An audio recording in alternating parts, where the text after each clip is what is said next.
Today we're diving into the delicious chaos that is Thanksgiving. From pilgrims to awkward family dinners, to Black Friday brawls and turkeys hanging out at the White House. Here, kitty, kitty, kitty, meow, meow, here, kitty, kitty. Welcome to Now You're Smarter. My name's Jeff. I'm a professional voice actor, and I've voiced for thousands of companies and some of the top channels on YouTube. And after years of successfully lending my voice to everybody else, I figured it was time to start my own channel. Packed with comedy, random facts, and good old smart-ass edutainment. Well, go on, smart-ass, and do it. So if you think that Thanksgiving is just about dry turkey, football, and shopping like a gladiator, then stick around, because we're just getting started. And trust me, it's about to get juicy. Save the neck for me, Clark. But to begin, we need to go back, way back. For starters, here's a brief history about how this delicious day began. So picture this. It's 1620. The Pilgrims have just landed in Plymouth after a really long boat ride on the Mayflower. And by long, I mean it was the 1600s. There was no Wi-Fi, no Netflix, just a bunch of people crammed together on a wooden ship, trying not to lose their minds or get scurvy. Spoiler alert, they didn't have the best dental plans back then. It was a very cold winter. There you go, ladies. Anyhow, after surviving their first harsh winter, barely, the Pilgrims were like, you know what? We deserve a party. So they threw a 3-day feast to celebrate their harvest and surviving, well, everything. They invited the local Wampanoag tribe, who were probably like, sure, we'll show you how to grow corn. Now, contrary to popular belief, there was no pumpkin pie, no mashed potatoes, and definitely no canned cranberry sauce in sight. The original Thanksgiving menu was more like a medieval feast. Think venison, seafood, and maybe a few birds. Basically, it was a farm-to-table feast, before it was cool to be Joanna Gaines. And I lost some of it. Oh, and turkey? It might have been there, but it wasn't the star of the show. Turkey really didn't take center stage until much later, when Americans collectively decided, yeah, let's all eat a giant bird that takes 8 hours to cook and 5 minutes to dry out. Fast forward to 1863. Abe Lincoln, in between growing that legendary beard and winning a civil war you might have heard about, declared Thanksgiving a national holiday. Because nothing says unity like sitting around a table in uncomfortable clothes, silently judging your relatives' cooking. And thus, the great American tradition of overeating and pretending you know about football began. Sheldon knows football? From then on, every November we gather around a bird so big it could double as a medieval weapon. And we give thanks for food, for family, and for the fact that we only have to see some of these people once a year. I didn't cut a fart at Thanksgiving dinner. I wouldn't do that. It's not who I am. First, let's talk about one of the strangest and funniest traditions in American history. The turkey pardon. Here, kitty, kitty, kitty, meow, meow, here, kitty, kitty. You're a good little kitty. Yeah, you are. Yep, every year, the President of the United States hits pause on the nuclear codes and world peace talks to save a turkey from ending up on someone's dinner plate. Hey, buddy. Could you just imagine what next year could have been like? The turkey we eat is the turkey we have eaten and will always be the turkey that we ate. Because the turkey that has been eaten is the turkey that is consumed. I don't really laugh like that, do I? A little bit. This bizarre ritual kicked off in the 1940s, but it wasn't until 1989 that it became an official White House event. And since 2013, the turkeys that are going to be pardoned stay at the swanky 4-star Willard Hotel. I mean, if that's not the ultimate, wait, what? Moment of the year. I don't know what it is. Ah, our tax dollars at work. After being pardoned by the president, the lucky turkeys are typically sent to live out their days on a farm or sanctuary, where they can roam freely without the fear of becoming someone's holiday feast. It's basically the bird equivalent of winning the lottery. Up next, we have the Turkey Trot, a Thanksgiving Day race that's as much about burning off those pre-feast calories as it is about competition. These races happen all across the country, and for some reason, participants think it's a great idea to dress up in ridiculous costumes. It's like combining two favorite holiday activities into one: running and embarrassing yourself in front of your neighbors. If you ever wanted to run a 5K dressed as a turkey, the Turkey Trot is your moment to shine. Just remember, it's not about how fast you run, It's about if you can outrun heat exhaustion in that turkey suit. Now, let's dive into the iconic Macy's Thanksgiving Day Parade. Since 1924, Macy's has been dazzling us with an incredible lineup of floats. Starting off small, but growing more extravagant and elaborate each year. Originally, live animals from Central Park Zoo were part of the parade. What could go wrong with that? So, in 1927, giant balloons and floats took over, cementing the visual spectacle we know today. From soaring cartoon characters like Snoopy, Spider-Man, and Pikachu, to lavish scenes of winter wonderlands or fairy tales. These floats are eye-popping, larger-than-life creations. Every year, it seems like they try to outdo the last, pushing the boundaries of what can float down the streets of Manhattan. But with great size comes great opportunity for disaster. Let's just say, not every float makes it through the parade unscathed. In 1957, a sudden downpour filled Popeye's hat with so much water, it dumped buckets of it on unexpected parade goers. Bring the kids, they said. It'll be fun, they said. Then there was the infamous 1997 Cat in the Hat balloon incident. Strong winds caused a giant balloon to veer off course, hitting a lamppost, which injured a spectator. Yikes!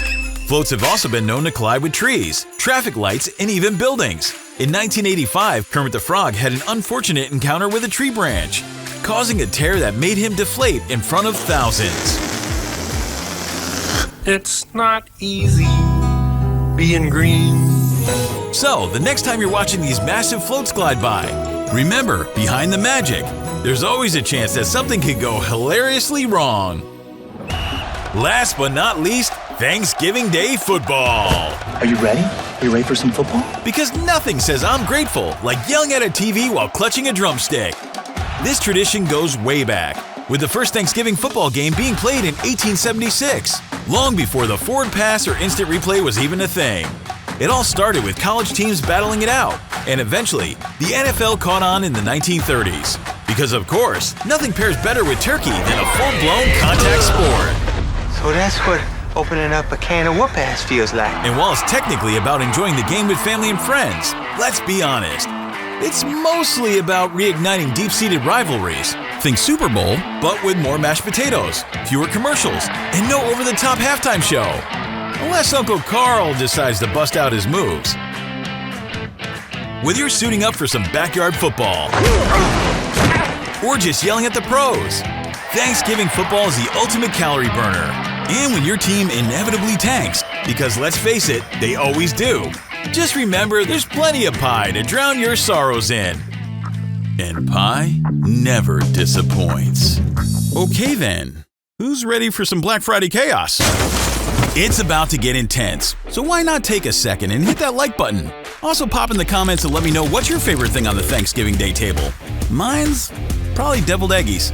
And if you haven't subscribed yet, let's do that too. I hope you're ready, because now it's halftime, where we transition from turkey to turmoil.